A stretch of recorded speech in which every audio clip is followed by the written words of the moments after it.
दीदी तिलगुल लो। मेरा भी तिलगुल लो। दीदी तिलगुल लीजिए। तिलगुल लीजिए, मीठी बानी बोलिए। आप भी तिलगुल लीजिए और मीठी बानी बोलिए। आपके हाथों में जो तिलगुल के डिब्बे हैं ना, वो बड़े सुंदर हैं। आप सभी ये कहाँ से लाए? नहीं दीदी, हमने ये लाए नहीं है, हमने खुद बनाए हैं। हाँ दीदी, हमारी हस्तकला सिखाने वाली दीदी ने तैयार करने को सिखाया है।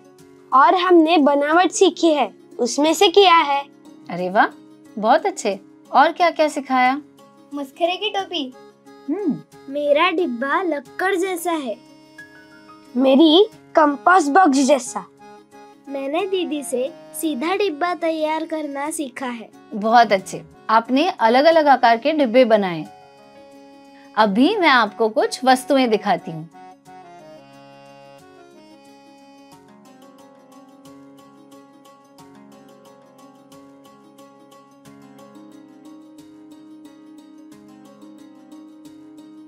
और ये, अभी मुझे बताओ कि आपके हाथ के डिब्बे और मेरे सामने वाले टेबल पर रखी वस्तुएं, इसमें कुछ समानता है? मेरे डिब्बे का आकार कंपास बॉक्स और घनाभ डिब्बे जैसा। मेरा घनाकृति डिब्बे जैसा। आइसक्रीम के कोन जैसा। मुनेको बिस्किट पुलिंदा और सीढ़ी स्टैंड जैसा। अरे वाह, आपने जोड़ अच्छे जुड़वाए हैं। अब हम कुछ तो भी नापेंगे। हाँ चलेगा। सुरेश, तुम्हारा डिब्बा ले लो, मैं कंपास बॉक्स हाथ में पकड़ती हूँ।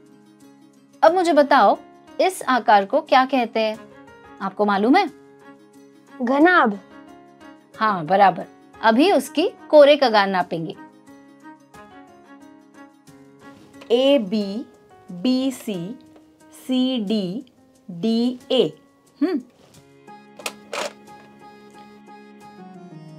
FG, GH, EH, EF। कितनी कोरे हुए? 8। लेकिन दीदी और भी कोरे हैं ना। DH, CG, BF, AE, यह 4 कोरे हैं, यानी कुल मिलाकर 12 कोरे हो गई। अरे वाह, बहुत खूब। अमृता, तुम्हारा प्रेक्षण बड़ा अच्छा है। अभी उनके अग्र यानी शीर्ष बिंदु हम गिनेंगे। ABCD और EFGH ऐसे 8 शीर्ष बिंदु हैं, बराबर। अभी उसके समतल पृष्ठभाग हम नापेंगे। ABCD, DEGH, AEHD, HGED, ABFE और EFGH। अभी हम अन्य डिब्बों के यानी त्रिविम आकारों के ऐसे घटक पहचानेंगे। ये हम दर्ज करेंगे। कौन दर्ज करेगा? मैं तख्ते में लिखता हूँ। कोर, शीर्ष बिंदु, पृष्ठ। घनाभ 12 कोर, 8 शीर्ष बिंदु, 6 पृष्ठ। अब अमृता, तुम्हारा डिब्बा ले लो और मुझे बताओ, आपके और सुरेश के डिब्बे में क्या फर्क है?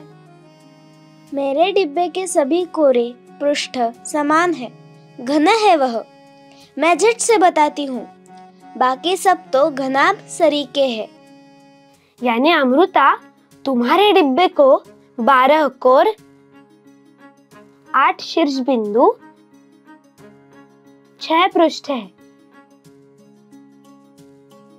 मैं समझ गया। मैं तख्ते में लिखता हूँ। घन 12 कोर, 8 शीर्ष बिंदु, 6 पृष्ठ। चलो सिया, अब तुम्हारा नंबर। मुझे तो 2 ही पृष्ठ दिख रहे हैं, एक वर्तुलाकार और एक वक्र। शीर्ष बिंदु एक ही है और कोर भी एक ही है। शाबाश। शंकु 1 कोर, 1 शीर्ष बिंदु, 2 पृष्ठ। अभी मैं तुम्हें एक वस्तु दिखाती हूँ। देखो, इसे क्या कहते हैं मालूम है? प्रिज्म। हमने ये तो विज्ञान की प्रयोगशाला में देखा है, 7 रंग दिखते हैं ना? हाँ, बराबर। इसे प्रिज्म यानी त्रिभुजी लंब बेलन कहते हैं। इसे कार्डशीट से बनाना है, तो उसकी बनावट कैसे करोगे? मैं करके दिखाती हूँ। अच्छा,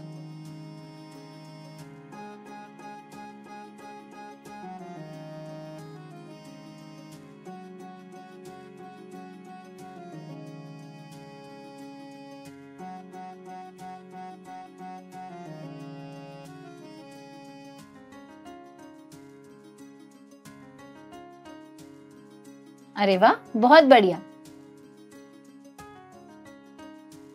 अभी मुझे बताओ, इसके ऊपर के और नीचे वाली पृष्ठभाग का आकार कौन सा है? त्रिकोणाकृति, 2 पृष्ठ और भुजा के पृष्ठभाग। अभी सब विचार कीजिए और त्रिभुजी लंब बेलन के पृष्ठभाग, कोरे और शीर्ष बिंदु बताइए।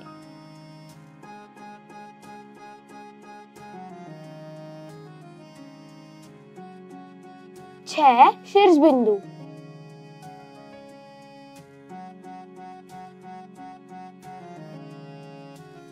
ना करे।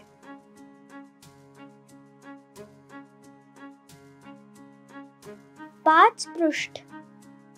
त्रिभुजी लंब बेलन यानी प्रिज्म, 9 कोर, 6 शीर्ष बिंदु, 5 पृष्ठ। हाँ, तो ये क्या है और इसकी पृष्ठे कितने हैं? दीदी, यह क्या है? इसमें तो नीचे का भाग त्रिकोणाकृति है और अन्य पृष्ठ भी त्रिकोणाकृति ही है। हाँ, इसे त्रिकोण सूची कहते हैं। देखो, अभी ये 4 त्रिकोण पृष्ठ, 1, 2, 3, 4, 4 शीर्ष बिंदु और 6 कोरे, 1, 2, 3, 4, 5 और 6। आया समझ में? त्रिभुजी सूची स्तंभ, 6 कोर, 4 शीर्ष बिंदु, 4 पृष्ठ। दीदी, आज हमारा तिलगुल जरूरत से ज्यादा मीठा हुआ है। हमारे डिब्बे के साथ घनाकृति भी हम समझ गए। अभी हम अन्य घनाकृतियों की जानकारी लेंगे। बहुत अच्छे। चलो, अब अपने अन्य दोस्तों को भी तिलगुल देकर आना। हमने क्या सीखा? घनाभ, घन, त्रिभुजी लंब बेलन, त्रिभुजी सूची स्तंभ, इन घनाकृतियों के पृष्ठ समतल हैं।